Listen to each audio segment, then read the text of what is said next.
To be or not to be? That is the question. Whether 'tis nobler in the mind to suffer the slings and arrows of outrageous fortune, or to take arms against a sea of troubles and by opposing end them.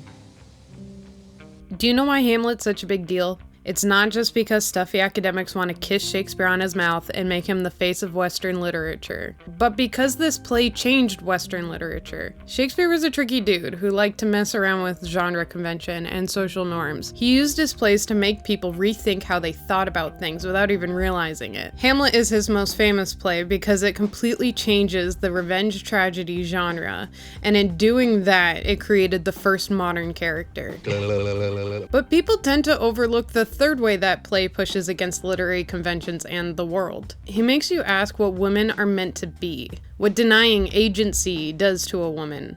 He unpacks how stupid red pill shit talkers are, and then argues against the Bible through Ophelia. People might forget that most of the play's ideas are made on the back of Ophelia because they see her and think, oh, her heart broke, poor thing. Anyway, she's the human cost of everybody else fucking up. She is set up as perfect and obedient, so happy to do what she's told. Then she's crushed by Hamlet's batshit crazy misogyny, and then finally obliterated by her father's death. Not to mention all of this being on top of the pressure of society her entire life. To understand Ophelia, we have to understand why Hamlet is so mad at her. How the ghost changed his view of the world, himself, and especially women. He becomes so hateful and cruel. He is a case study in how men lash out when their egos are bruised, when they don't feel man enough. Shakespeare used her perfection as a tool against other characters to reveal who they really are in a play about secrets. Then he killed her off, truly making this a tragedy. Hi, I'm Parker Hall. Today we're going to talk about all aspects of Ophelia's character, how it reveals Hamlet's flaws, how it works within the genre it's in, and how she was the only one who could tell the truth when no one else could. Trigger warning in advance for mentions of self-unaliving. Am I a coward? Who calls me villain?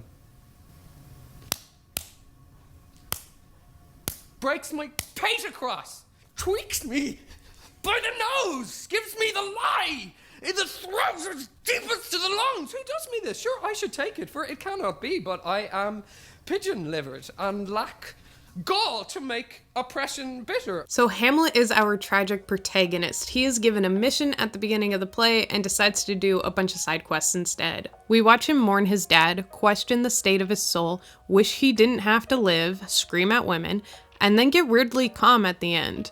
We also watch everybody else in the play try to secretly manage him. He starts the play mourning his father who passed away before the play started. His father appears to Hamlet as a ghost, telling him that he has been murdered by his brother, Hamlet's uncle, and that Hamlet must get revenge. His mission is that there's something wrong in the world and that he has to set it right. Hamlet is not the typical manly man of this time, status, or genre. 'Tis unmanly grief. It shows a will most incorrect to heaven.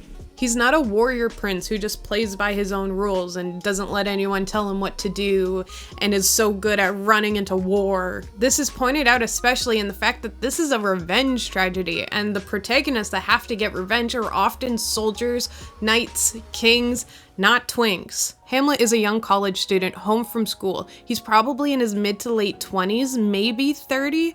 He's a nerd, a philosopher, he ponders, he's depressed, lost, and just wants to die. Typical Tuesday for some of us. The audience can compare Hamlet to other men in this play. So Hamlet is this thoughtful, non-warrior-like type of dude, and he's in a sea of men who are typically masculine. There's his father who used to be king and was also named Hamlet. There's Laertes and Fortinbras. And Laertes and Fortinbras are two young men just like Hamlet. They're just way more confident. They don't hold themselves back or care about their souls very much. They are foils to Hamlet. I'll be your foil, Laertes. They are meant to show us what Hamlet is supposed to be doing or expected to do in this situation to get revenge. Hamlet, Laertes, and Fortinbras are all trying to avenge their fathers, but Hamlet is the only one having trouble acting on it. Hamlet understands that he fails to measure up to the manliness of his father in the eyes of an Elizabethan society. but no more like my father than I to Hercules. So with this setup of Hamlet's character, you would expect him to be pretty furious at his king-killing uncle Claudius, right? But why would he be when he has bigger issues like his mom being hot? Hamlet is way angrier at his mom for remarrying his uncle than for literal murder.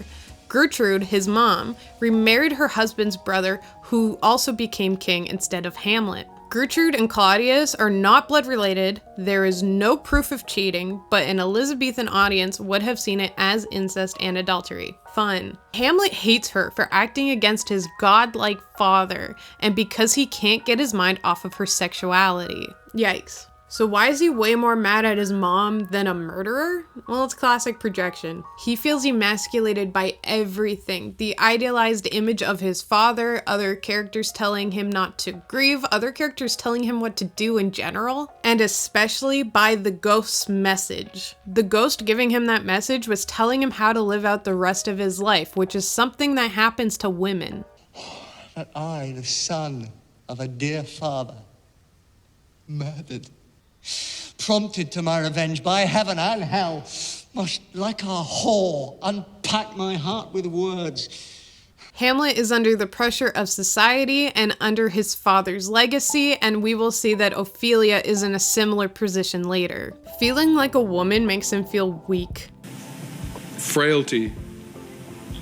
Thy name is woman. He sees women as creatures. They are weak with no morality, no compassion. They need to be controlled. They are at the whims of their disgusting sexuality and they drag men down with them. So he's lashing out to distance himself from his mother and tries to side with his father. In Act 1, Scene 3, we can see the control Ophelia and Hamlet are under when Laertes is shipping out to France. Laertes gives some advice to his sister. For Hamlet, and the trifling of his favour, hold it a fashion, and a toy in blood, the perfume and suppliance of a minute, no more. Perhaps he loves you now, and now no soil nor caudle doth besmirch the virtue of his will, but you must fear his greatness weighed, his will is not his own, for he himself is subject to his birth. He's basically saying that Hamlet might say that he loves her, and she might want to believe him, but Hamlet can't make any decisions for himself. He has to listen to Denmark and his parents. And you, Missy, have to shut your legs and protect your reputation. Weigh what loss your honour may sustain, if with too credent ear you hear his songs or lose your heart. Both Hamlet and Ophelia are trying to navigate what society wants from them. Hamlet still has more freedom than her because he's a dude and he doesn't have to worry about being chased, but they're very similar. And this whole scene where Laertes is shipping out is showing us the point of Ophelia's character, and that is that she has to suppress her agency and listen to everybody else. She has to break up with Hamlet despite not wanting to, and that's another thing that pisses him off. Hamlet isn't just mad at Ophelia and his mom, he's mad at all women. There are many allusions to Eve eating the apple and dooming all of mankind, and all that fun shit. Women committed the original sin, so now men have terrible lives. A fundamental belief that made men think that they were inherently better than women. This biblical story created a society where blame on women is baked in and causes men to consistently be hateful towards them. When the ghost comes to Hamlet, he talks about his murder. That sleeping in my orchard, a serpent stung me. But no, thou noble youth, the serpent that did sting thy father's life, now wears his crown with traitorous gifts won to his shameful lust. The will of my most seeming virtuous queen, O Hamlet. And to decline upon a wretch whose natural gifts were poor to those of mine. But lust, though to a radiant angel linked, will sate itself in a celestial bed and prey on garbage.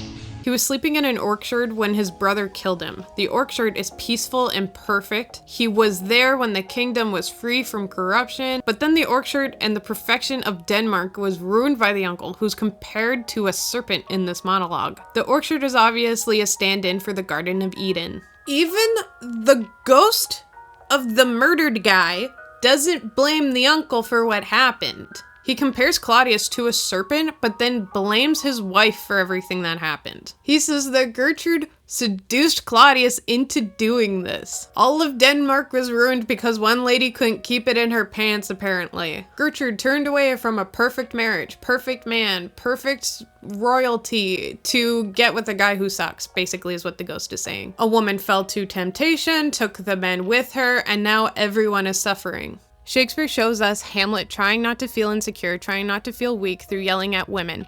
And then Shakespeare brings up the Garden of Eden, and that expands the deconstruction of Hamlet's toxic masculinity to a wider societal problem. Shakespeare is saying that you shouldn't blame women on men's actions, as one man to one woman, or as all men to all women. He further proves that it's illogical because Gertrude didn't know about the murder, so blaming Gertrude for his death, just as men have blamed Eve for us getting kicked out of the Garden of Eden, are both stupid in the eyes of Shakespeare, or at least this play. To be clear, there is no proof that Gertrude cheated with the uncle. There is no proof that Gertrude knew that he was murdered. There's no proof that Gertrude knew the uncle's plan, and there's no proof that any of the men in this play know what they're talking about. My uncle, father, and aunt mother. So when Hamlet yells at his mom, it's to distance himself from her and side with his dad. It is to make himself feel more masculine rather than feminine, and it is also to punish her for being a loose, corrupting, womanly force. But it's also to feel like he can control something. He feels like everyone is trying to control him, so now he wants to control his mother. We see Hamlet's psyche, direct and moral, chastising his mother for impurity. He is the authority. She has to behave the way he deems appropriate. There is no question that this is how Hamlet feels. He is committed and passionate in his words. He expects her to change her behavior and has no empathy or insight for who she is. Index. Look here. Upon this picture and on this, the counterfeit presentment of two brothers. See what a grace was seated on this brow. Hyperion's curls, a combination and a form indeed, where every god did seem to set his seal to give the world assurance of a man. This was your husband. Look you now what follows. Here is your husband, like a mildewed ear, blasting his wholesome brother. Have you eyes? Could you on this fair mountain leave to feed and batten on this moor? Have you eyes? You cannot call it love. Hamlet doesn't understand how she could love the uncle after his perfect father. The most perfect man was portrayed, which makes him feel like he will be portrayed by a woman, and all men will be portrayed by women. To deal with those feelings, he takes them out on his mom, and then Ophelia later. This scene is him asking, how could you do this after she has done nothing? Her biggest crime was remarrying quickly. He yells that she killed his dad when she doesn't even know he was murdered. This scene and a later scene where he yells at Ophelia is Hamlet trying to set the world right in the wrong way. He thinks that if he can control all the women in his life and all their lust and all their disgusting, ravaging powers, then he will succeed in what his dad set him out to do. This is so wrong and just leads to more tragedy. Speak to me no more! These words, like daggers, enter in mine ears! No more, sweetheart! A murderer! And a villain! Not 20th part the time of thy president lord, a vice of kings, a cut purse of the empire, that from a shelf the precious diadem stole and put it in his pocket. No! A king of shreds and patches. But was the mom actually evil? Nope, not really. Hamlet calls her horrible the whole time, and people in an Elizabethan audience would have had opinions about women in her position. So everyone is coming to Gertrude with ideas they've gotten already before they've met her. But Shakespeare doesn't actually show us Gertrude doing any of this stuff. For all of Hamlet's talk of her crotch snapping at men like an alligator, she's not shown to be sexual. She cares about Hamlet. She's worried that he's acting crazy. Yes, she is kind of secretive, and yes, she is kind of a bitch to Ophelia, but everyone is. She has the same flaws as any other character in this play. Shakespeare is allowing you to believe what you want about Gertrude. You can either believe that she purposely portrayed a good man, or you can believe that she just hastily remarried so that she could keep some kind of status in control of her life. I'm getting to Ophelia, I swear. Weigh what loss your honour may sustain, if with too credent ear you hear his songs, or lose your heart, or your, chaste treasure open to his unmastered importunity? Fear it, Ophelia. Fear it. Ophelia is a character that I've never heard a bad word about. People seem to universally like her and feel bad for her, which is the point of her character. She's our perfect woman. A perfect woman during the time Shakespeare wrote this meant that she is quiet, pure, and obedient. She ignores her own agency and listens to all the men in her life. Do you believe his tenders, as you call them? I do not know, my lord, what I should think. Mary, I'll teach you. Think yourself a baby. We see her doing everything that is asked of her. She even leaves Hamlet when she doesn't want to because that's what her father told her to do. She loves her brother, she loves her father, she loves Denmark, and we can all tell it's very genuine. Shakespeare goes out of his way to show us how perfect, loving, kind Ophelia is. An Elizabethan and modern audience are very sympathetic to her. Then he has Hamlet say the most disgusting, red pill bro shit to her you've ever heard.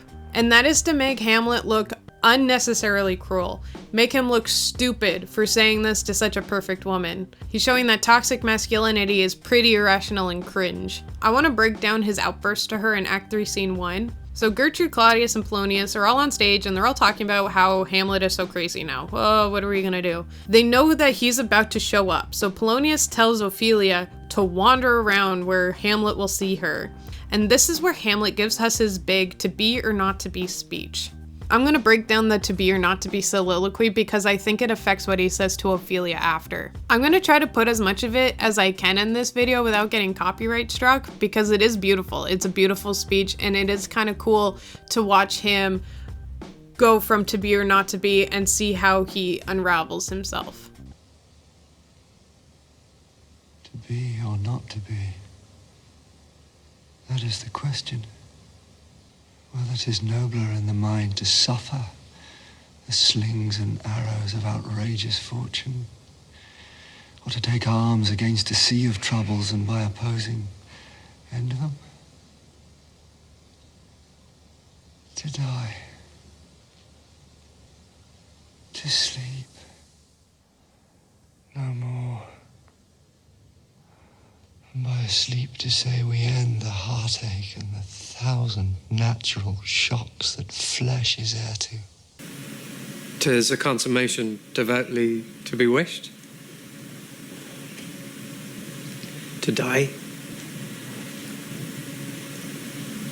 To sleep. To sleep. Perchance to dream. Aye, there's the rub. For in that sleep of death, what dreams may come when we have shuffled off this mortal coil must give us pause. There's the respect that makes calamity of so long life. For who would bear the whips and scorns of time, the oppressor's wrong, the proud man's contumely, the pangs of despised love, the law's delay, the insolence of office, and the spurns that patient merit of the unworthy takes, when he himself might his quietus make with the bare bodkin? Who would fardels bear to grunt and sweat under a weary life? But that the dread of something after death, the undiscovered country from whose bourne no traveller returns, puzzles the will and makes us rather bear those ills we have than fly to others that we know not of. Alas, conscience does make cowards of us all. And thus, the native hue of resolution is sicklied o'er with the pale cast of thought. And enterprises of great pith and moment, with this regard their currents turn awry, and lose the name of action. The soliloquy is about if he should live or not. He starts with a simple question. He says no one would choose to live. Life sucks. They only do it because the uncertainty of the afterlife is scarier. People stick to what they know. Fear turns people into cowards, and they don't act when they know they should. This whole play is about how Hamlet should be acting, about how he should be getting revenge, but he's scared to. The unknown, which has led to Hamlet's inaction, is what happens to your soul if he gets revenge. He doesn't have the truth yet. He feels like he should be investigating if what the ghost said was correct. This is not a speech about whether or not he should live. It's about him questioning why he can't do the thing he needs to do. He's inactive for most of this play, and that makes him feel so cowardly. He knows that he should be doing this for his dad, but he's terrified. Yet I, a dull and muddy-mettled rascal, peak like John o' Dreams, unpregnant of my cause, and can say nothing, no? Not for a king, upon whose property and most dear life a damned defeat was made. Am I a coward? That fear of the unknown is something that is hard for Hamlet to shake the whole time. We can see later in the play that he calls out to his ghost dad to say, "I'm sorry, I haven't gotten revenge yet. I am taking forever." And hover over me with your wings, you heavenly guards. What would your gracious figure? Do you not come your tardy son to chide, that lapsed in time and passion lets go by the important acting of your dread command? Say, do not forget. He hates his fear, and he hates what it's doing to him. It's making him feel like a stupid woman. And then that speech is interrupted by, oh no. Softino. The fair Ophelia. A woman. Ophelia comes in and gives back all the gifts Hamlet had given her because her father told her to. Hamlet is calm for like 2 seconds before he starts screaming at her that he never loved her. And she's so hot that it tricked him into thinking she'd be a good person. She doesn't really fight back. She's kind of just reacting to Hamlet saying a bunch of crazy shit. He jumps around to different topics, gets himself really wound up. He yells farewell at her a bunch of times in the middle of what he was already saying. The standout part of this crazy shit is when he yells, "Get thee to a nunnery." If thou dost marry, I'll give thee this plague for thy dowry. Be thou as chaste as ice, as pure as snow, thou shalt not escape calumny. Get thee to a nunnery, go farewell. Or if thou wilt needs marry, marry a fool. For wise men know well enough what monsters you make of them. To a nunnery go, and quickly to farewell. Heavenly powers restore him. You cheek, you humble and you list, and make them God's creatures. Make your wantonness your ignorance go to. Oh, no more on't. It hath made me mad. Go be a nun instead of a wife. He says don't marry men, don't poison men, don't give birth to sinners, don't corrupt men, go away. He says if you have to marry a man, pick an idiot, because smart men will know that she's turning them into a monster. And we know that all of these views he's spewing at her come from how he feels about his mom. After he says all that, he says that women wearing makeup is an affront to God and makes the world dishonest. And then he says the whole country shouldn't have marriages anymore. And then he runs out and Ophelia cries for him because she's like, oh my God, his mind is ruined. He's crazy. This is not Hamlet. His speech is so erratic, so crazy, so illogical. You can't actually side with him unless you're an idiot. Shakespeare wants us to think about how outbursts at women happen. And I think that's why the to be or not to be speech is right before this scene, because it shows us that Hamlet is insecure with himself. And this has nothing to do with Ophelia. Outbursts against women do not happen because of women, they happen because of what is happening inside of men. It is coming from a place of insecurity rather than power. Get thee to a nunnery. Why wouldst thou be a breeder of sinners? I am myself indifferent, honest, and yet I could accuse me of such things. It were better my mother had not borne me. What should such fellows as I do? crawling between earth and heaven. We are arrant knaves, all. Believe none of us. Go thy way to a nunnery. Another thing I want to be clear about is that Shakespeare wasn't a feminist. When I was in university and being taught how to read Shakespeare properly, I asked my professor, while we were reading Taming of the Shrew, if Shakespeare was a feminist, because I thought that play was about how you shouldn't tame the shrew, and it was very satirical, and she said, nope, not a feminist. Shakespeare was a dick to women in his real life, and he believed that you shouldn't hurt perfect women, not just women, period. He also used violence against women as like plot points in men's storylines to just advance the plot. But he hated toxic masculinity. He hated watching men blame everything on women. He hated how they took no responsibility, how they just walked around like assholes. He also found the binary of gender very uninteresting. He liked to play around with gender. He liked to suggest that gender was a performance and not inherent to our biology. He did this in many of his plays and in his sonnets. But then he'd put everything back and take all the mustaches off the women at the end just so everyone would calm down and not think that he was serious about that. He shows the stupidity in the thinking of toxic masculinity in so many of his plays. Much Ado About Nothing is the marriages of Hero and Claudio.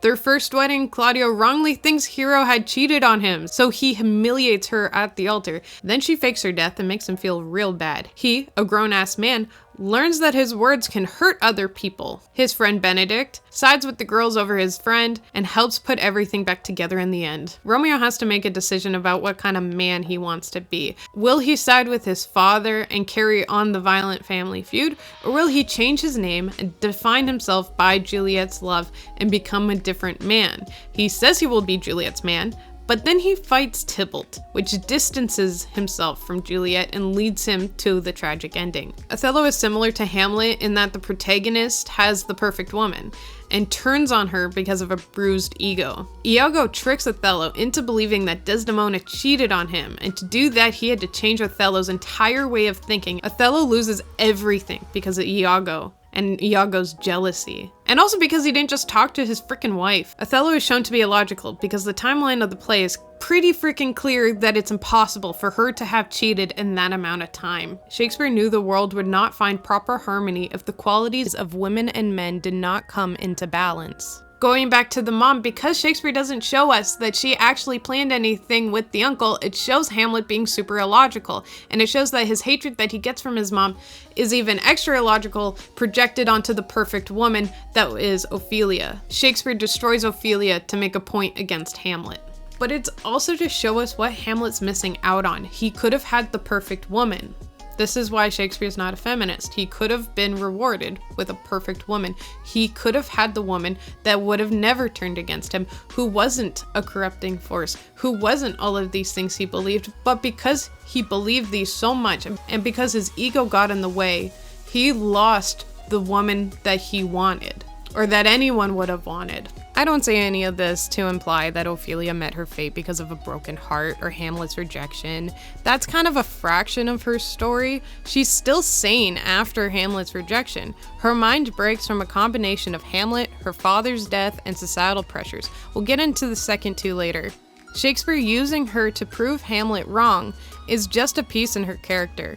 That's kind of why this play is really good. Side note about Ophelia's distance from Hamlet. Her leaving Hamlet because of her dad doesn't just contribute to the toxic masculinity storyline theme of this play, it also contributes to Hamlet's overall isolation and his character. Like, yes, he yells at women and he talks like an incel. Yes, but that's only one part of his character. There's still a lot else going on. He's a sad, lonely kid who has no help, who has to set the entire world right, who has to fix what happened to his dad, who has to step around the landmines of society and being royalty of Denmark, around everybody's secrets, while they try to manage him and spy on him. This play is him trying to figure out what to do while people turn their backs on him. And like, yeah, he's a little shit. He's a little turd. But watching it, you can't help but feel bad for him. This uncertainty of truth, this sense of inward thoughts and feelings painfully cut off from the world around him, haunts virtually all of Hamlet's relationships. When he speaks with his old school friends, Rosencrantz and Guildenstern. With his courier Osric and Polonius, he is deliberately evasive, but his exchanges with Ophelia are equally oblique and baffling. Even with his intimate friend Horatio, there is some gap across which Hamlet struggles to speak. This passage then goes on to say that the smallest gap between Hamlet and another character is Claudius. They are the only ones that know how the king died. Both share a knowledge of the secret crime that has poisoned the kingdom, and each maneuvers against the other throughout the play, but their fatal opposition never rises to full open view until the final violent seconds. Nor does Hamlet ever establish unequivocal, unambiguous, public confirmation of his uncle's guilt. Hamlet begins an explanation. "Oh, I could tell you," but he is cut short by death. The effect is to extend Hamlet's tragic isolation, his gnawing inward pain, all the way to his final silence. The only guy that can understand Hamlet is the guy who killed his dad and did his mom. Like, that's rough. Leave me, friends.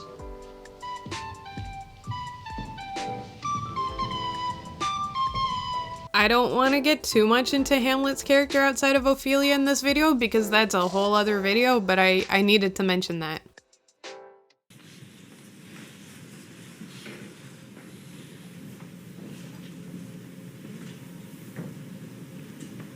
Why? How now, Ophelia?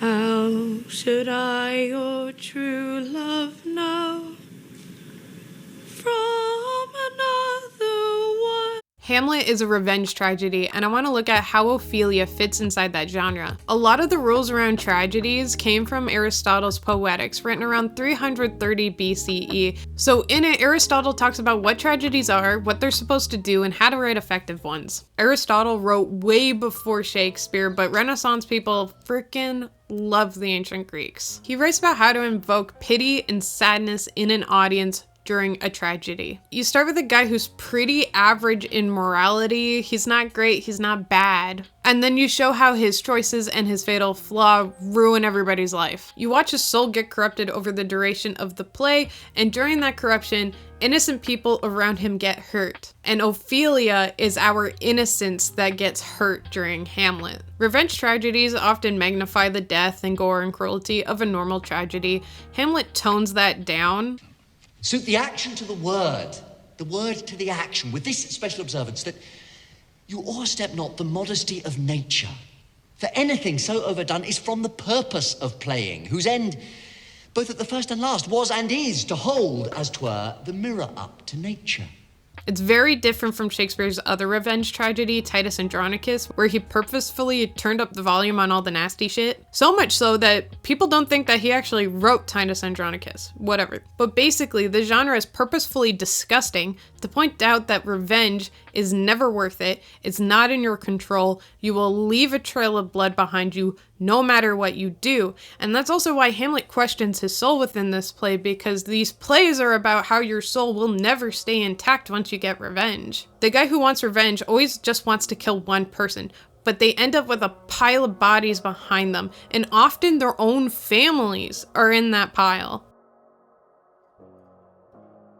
An example of this in Hamlet is when Hamlet stabs Polonius behind the curtain. He didn't even mean to, he thought he heard a mouse, stabbed the curtain, sees Polonius fall out, and then he looks at his mom and says, "Everything you've done is worse than this still." Bloody deed.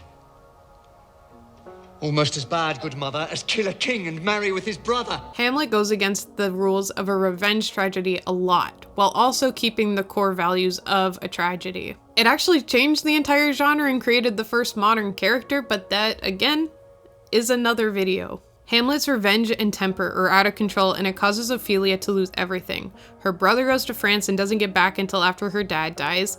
Hamlet murders her father, and then he ruins her reputation to the point that she could never marry anybody else. Then she starts going crazy. In her madness, she sings about her father, she collects flowers, she talks to herself. She is completely unaware of how the other characters are reacting to her, or how they now see her as an inconvenience. She dies soon after she goes crazy, and we get two descriptions 1 page apart. The first one is from Gertrude, who runs on stage after witnessing it. Ophelia was gathering flowers, she was singing hymns, she was lacing them in her dress, and then she steps in a stream, and the water collects on the flowers and on the fabric of her dress, weighs her down, pulls her into the stream, and Ophelia seems completely unaware of the danger she's in while she dies. This description shows us that it was completely accidental. The second description is from the people digging Ophelia's grave. They ask why they have to give her a proper burial when she did this to herself. By the way, tangent, the grave digger scene is supposed to be funny in like a gross way. The grave diggers, they make a lot of jokes, they have riddles, and they are very casual for what they are doing. Whose grave's this, sirrah? Mine, sir. Oh, a bit of clay for to be made, for such a guest is meet. I think it be thine indeed, for thou liest in't. Thou lie out of it, sir, therefore it is not yours. For my part, I do not lie in, yet it is mine.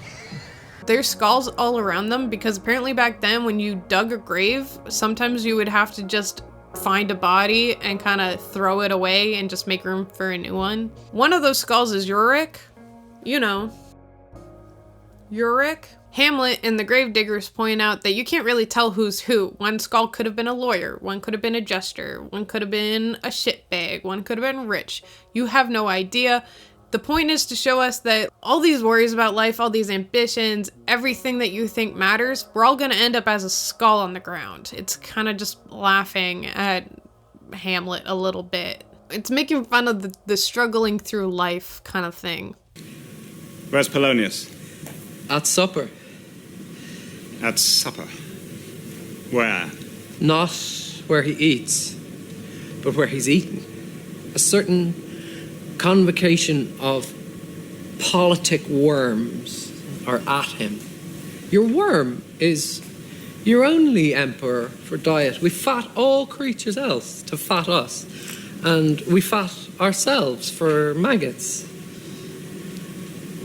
Concerning Ophelia, I think the gravedigger scene shows us that she is still misunderstood, and that contributes to her being tragic. We're going to talk more about how she's misunderstood in the next section, though. They make you think about what she deserves when they talk about what kind of funeral she's getting. Maybe the only grace that was given to her is that she could have a proper funeral. A grace taken away as the funeral starts, and Hamlet jumps in the grave and starts screaming about how he loved her more than anyone, in front of her own fucking brother, by the way. I loved Ophelia!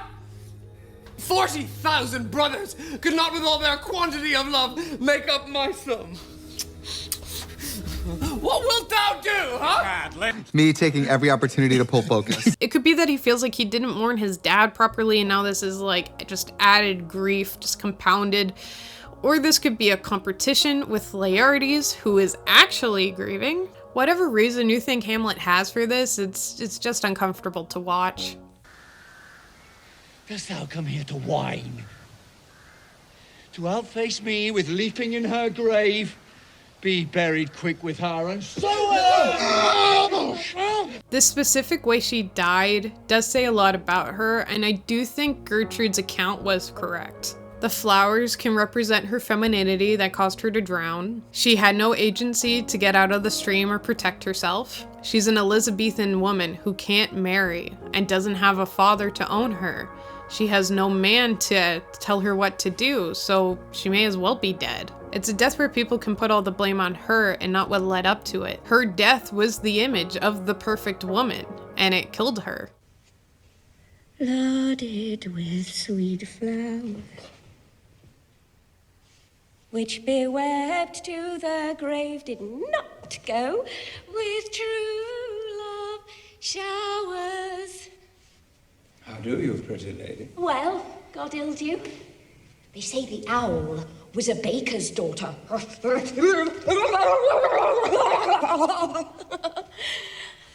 Lord, we know what we are. But we know not what we may be. Now we come to what for me is the most painful part of the journey. The courageous women who struggle to tell the truth about what they see and hear are killed for it. They may run mad. Some kill themselves, but all struggle to name things as they really are. They stay in their frocks, they align their perceptions as women, not with coquetry or docility, but with words that challenge the reality of those in power, and then they die for it. It is a painful truth Shakespeare arrived at, that women speak the truth at their peril.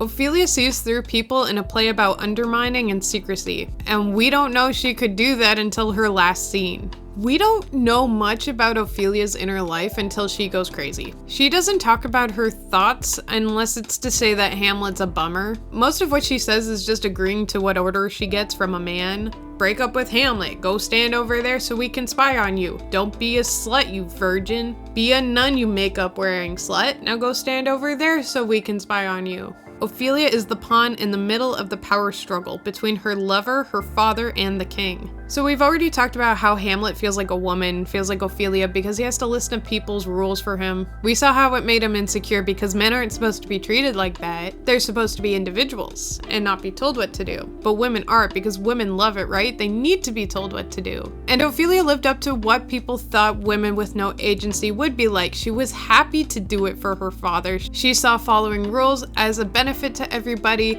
and there was no way out for her. How much the women have to adhere to the rules and regulations of their environment makes a large difference. Once Rosalind ran away from the court, she had no institutional structures to deal with. Ophelia is surrounded tightly by institutional structures of family, court, and politics.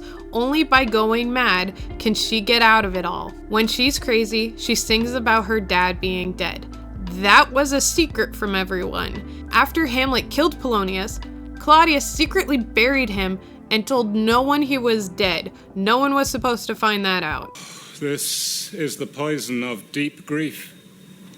It springs all from her father's death, Gertrude. First her father slain, next your son gone, and he, most violent author of his own just, removed the people, muddied, thick and unwholesome in their thoughts and whispers for good Polonius' death, and we have done but greenly to bury him in secret. Claudius saw the kingdom catching on to the crazy shit that's happening with the royal court, especially when Hamlet's running around screaming at everyone, so he decides to start hiding more information from the public. That's why Hamlet gets sent away too. Claudius is trying to strategically sweep everything under the rug, and everything's calmed down, and then Ophelia shows up and starts telling everyone. Ophelia is dangerous running around the court, spreading rumor, inciting her brother with her lunacy and tales. And she must be stopped. That she takes her own life is a convenience to Gertrude. No one would marry a cast-off mistress of the prince, who runs around doing abhorrent acts and whose father died in suspicious circumstances. Her songs are taken somewhat from older ballads, and she switches some of the lyrics, and then she kind of just makes up a lot of other ones. Loaded with sweet flowers, which bewept to the grave, did not go with true love showers. The not in this song was added to make it about what happened to her dad. His grave wasn't cried on because no one knows where his grave is. In the same scene, she does something really cool. She hands out flowers to Laertes, Gertrude, and Claudius. It's not totally clear who she hands these flowers out to. It's kind of on the director. There's not a lot of stage directions. Scholars have guessed, but she uses these flowers to read them to filth. It's time for the reading challenge, because reading is what? Fundamental! Flowers hold a lot of meaning, so she's assigning meanings to people with these flowers. Rosemary is the first one. It means remembrance. It's often carried by mourners. This one's a little bit complicated because she hands it to Laertes, which would make sense because they're both grieving their father, but the way she says this makes people believe that she's thinking about Hamlet and she wants that remembrance to be for their dead relationship.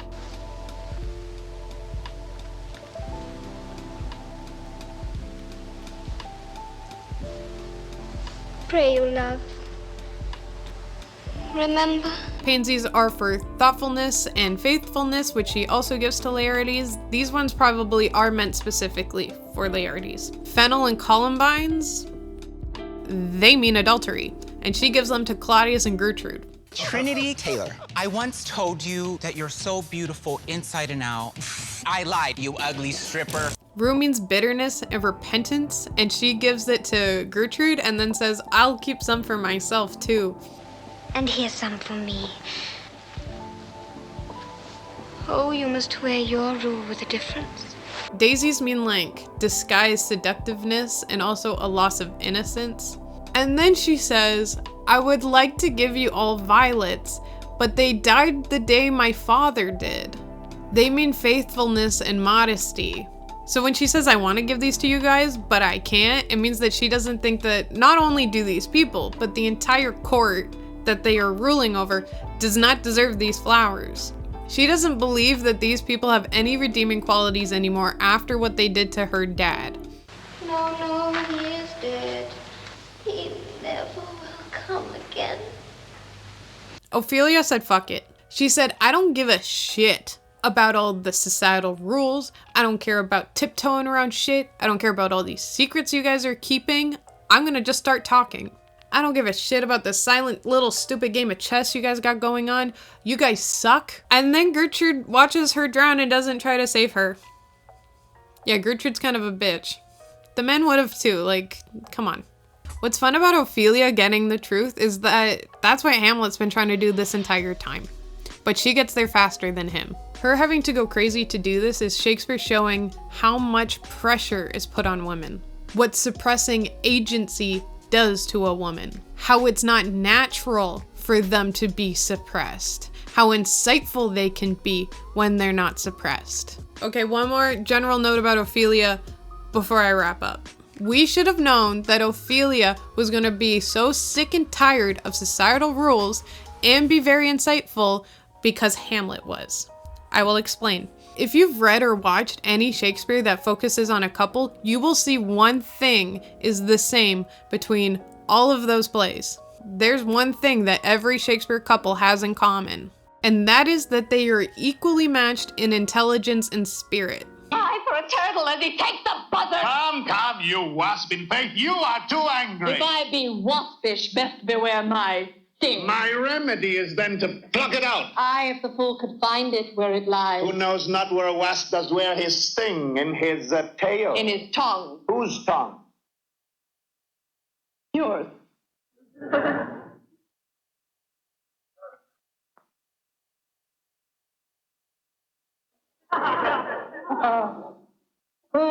So, if you talk of tails, farewell! What, with my tongue in your tail? If I profane with my unworthiest hand this holy shrine, the gentle fine is this. My lips, two blushing pilgrims ready stand, to smooth that rough touch with a tender kiss. Good pilgrim, you do wrong your hands too much, which manly devotion shows in this. I do love nothing in the world so well as you. Is not that strange? By my sword, Beatrice, thou lovest me. Do not swear by it and eat it. I will swear by it that you love me. I will make him eat it that says I love not you. Will you not eat your word? With no sauce that can be devised to it. I protest. I love thee. If there is an inequality of status in the lovers' minds, then true love is not possible. In my opinion, the only couple that does not follow this rule is Orsino and Viola. He's too melodramatic for her quick comebacks. I think her real intellectual and spiritual match is Olivia. It's hard to think of Ophelia and Hamlet being intellectual and spiritual matches in this play because we've only seen them after they're falling out. We didn't see them when they were really in love. And they were really in love. He did really love her. He just sucks. They are incredibly isolated. Nobody in their life understands them. Everyone is bossing them around. They both go crazy under rigid rules. And I don't think Hamlet's like crazy. I think she's crazy, but like unaware of what you're up to. I think he's a troll, and I think he just hit fuck it. So essentially, they both love their fathers deeply. Losing them made them see how messed up the world is. They break out of all the pressures put on them and finally tell the truth, then die feeling isolated still. The biggest difference is that Ophelia didn't have a fucking ego about it. Polonius tells Ophelia that Hamlet never really loved her. I don't think that's true. I think he's being a protective dad and just thinks Hamlet's a shit. I think that they would have made a beautiful socially awkward couple if they weren't ruined by social pressures and by toxic masculinity. At the time they needed each other most, at the time where they could have been the only people that weren't isolated from each other, he turns against her, and that's tragic. Lady, shall I lie in your lap? Oh, my lord. Give me my head upon your lap. Aye, my lord. Do you think I'm in cunt matters? I think nothing, my lord. What a fair thought, to lie between maids' legs. What is, my lord? Nothing. You're merry, my lord? Who, I? Aye, my lord. Oh, God, you're only a gin maker. What should a man do but be merry? Ophelia, the heart of the tragedy in the center of Shakespeare's most famous play, seemingly a minor character, but is the element that results of genre and all the play's themes. Ophelia is a figure of denied agency and what women have to do to themselves to please others. She's not just a broken heart, a daughter, a tragic figure, or a controlled woman. She is how you see her after your life experiences. How does it make you feel to watch Hamlet scream at her? Do you see yourself as her or Hamlet? How do you feel watching everyone tell her what to do? She is a mirror. For anything so overdone is from the purpose of playing, whose end, both at the first and last, was and is to hold, as 'twere, the mirror up to nature. Big Billy Boy said, I'm gonna make a man so toxic it's gonna make old-timey men feel bad for women. And he did. The answer to what happened to her is that she was perfect. Until she wasn't. What happened to her when she became no use to anyone. I hope you like this video. You can also check out my other Shakespeare video where I broke down Romeo and Juliet and talk about how it's not a satire. I go through all the reasons why she's 13 years old, why it only takes place over 4 days, and why Romeo starts the play in love with Rosalind instead of Juliet. Let me know what other Shakespeare stuff you want me to talk about, because I will. I will not shut up about Shakespeare. Thanks to everyone who came over from Cadaver Guy's channel. I know we don't have a lot of overlap in our channel content, except it being nerd shit, I guess. To both of my viewers who discovered me on their own and don't know who Cadaver Guy is, I think you should go check him out. He makes really cool, in-depth Pokemon videos. I think it would be very lovely if all of us went to his last video and commented about how Gen 6 is just the worst. Only for bad people with poor taste. I don't really believe that, but it'll piss him off, and I think that's neat. I'm using his computer to actually record this part. Do you guys think I should hack him? I could probably get into his banking stuff from here. Is there anything better than pussy? Yes, a really good book.